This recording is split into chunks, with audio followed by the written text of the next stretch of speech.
Does the government work for us or do we work for the government? Would you hire an employee who claimed he was saving you $38 billion when in reality he was costing you more money than in the previous year of your business and you still needed to borrow $1 trillion just to stay afloat? You know what's coming tonight. The federal government and your money. Here we go again. I know this sounds ridiculous, but you should not be surprised. Shortly before midnight last Friday, President Obama, House of Representatives Speaker John Boehner, and Senate Majority Leader Harry Reid announced that the White House and the Congress had reached a stunning deal on cutting the federal government budget by $38 billion. The president grumbled that the cuts were too deep, but he could live with them. Speaker Boehner grumbled that the cuts were not deep enough, but were better than what he originally sought. Senator Reid dispatched his favorite attack dog, that would be the personality-challenged New York Senator Chuck Schumer, to threaten that the Democrats would cut no longer, since the Republicans were controlled by extremists. That's the same Senator Schumer who revealed in a telephone call with reporters that he didn't know was being taped that the Senate Democratic Caucus, which is all of the Senate Democrats, had instructed him to refer to Tea Party Republicans as extremists. The begrudging joint announcement that a government shutdown had been averted came as a surprise at the last minute. And conventional wisdom has it that when you settle a dispute like this and each side is unhappy, you probably did a good job. But there's nothing conventional about this agreement. First, a little background.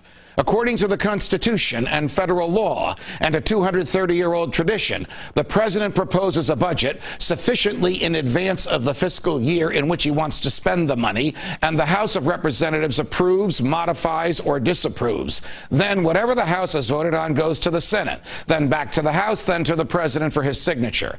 The process is supposed to produce a budget months in advance of the fiscal year so that federal agencies, so that people who sell things to the government, so that the financial community will have time to prepare for what the government will spend. There is currently before the Congress two budget proposals. One is for the remainder of this fiscal year, which ends on September 30th, 2011. And the other is a budget for the fiscal year that begins the next day on October 1st. As you can see, the government is woefully late for the 2011 budget, since we are halfway through that fiscal year. It is for the remainder of this 2011 fiscal year that the so-called deal that cut $38 billion was struck.